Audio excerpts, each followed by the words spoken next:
What's up, guys? Welcome back to the channel. We're taking a look at Silent Hill 2, the remake here on the Steam Deck OLED in specific, and this is a game I played back when it originally launched on the PlayStation 2 and was excited to get into it here and see how it would do. Now, as far as performance, I'm going to use FSR 3 in the video, which doesn't work out of the box. If you just straight up launch the game, you'll only get FSR 1, so no XeSS or FSR 3 there. There is frame gen hidden away too, which I'm not going to use in this, but we'll talk more about that later. If you want to enable FSR 3, you got to go into the game's properties and go into launch options, and you're going to want to put in the Steam Deck equals 0 space % command space line here for your launch options. You can pause the video or whatever you want if you don't know this command. That's going to kind of hide the idea that we're on the Steam Deck, and the game's going to open up the FSR 3 options for us, which is what I wanted to test out here. The image quality is going to be better than FSR 1, and typically performance a bit better there for us as well. And that's what I'm going to go with here. If you don't want to do that, you can use FSR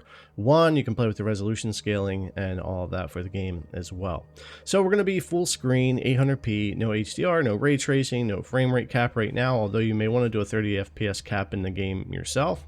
And we're going to be on balanced FSR 3 preset and low for the preset on graphics, and I really didn't change anything else here.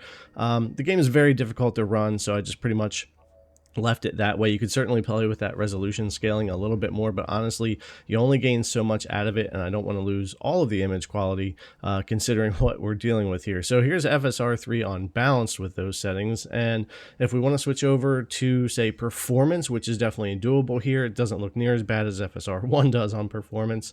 It's not bad, and you'll gain about 2 FPS. That's typical when you jump from balance to performance in most games, 2-3 FPS gain there. Now, if we want to go ahead and move that on up to ultra performance, which is going to look absolutely horrible, we'll gain another 2 FPS or so over that, a total of 4 FPS over balance, but really not worth it on the image quality. I would advise using performance or balanced here. I'm going to pretty much stick with balance throughout the rest of the video just so I can show you the performance of the game.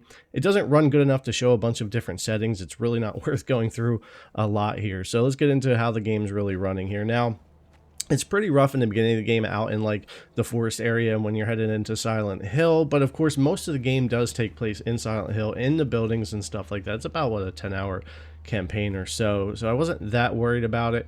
Typically, once we get in town, it will get better, which we'll take a look at. Going in and out of these cutscenes isn't too bad. They all kind of stutter in and out and will typically render a little bit lower in performance versus some other areas. I'll show you that again later in the video, but they're fine. They work out fine. They're not like a pre-rendered cutscene as far as I can tell. It's all happening right here on the deck. And then we'll go here and we're in Silent Hill, and this is where performance can get a bit better and vary. You'll still drop into the 20s from time to time, especially if you've got areas that are loading in, but it will run in the 30s and sometimes the 40s a lot more often once you are in Silent Hill, but it does depend on where you're at and what you're doing. Again, you can activate frame gen, but the only way to do that is through the desktop mode and editing the game's files, or one of the files that way. It's something you can get into if you want, but for me, I just don't think the frame gen would feel good enough here, and oftentimes if you do get down into the 20s, that low of a base frame rate, frame gen doesn't feel that great, but it is a way to go unlock that if you truly want to do that.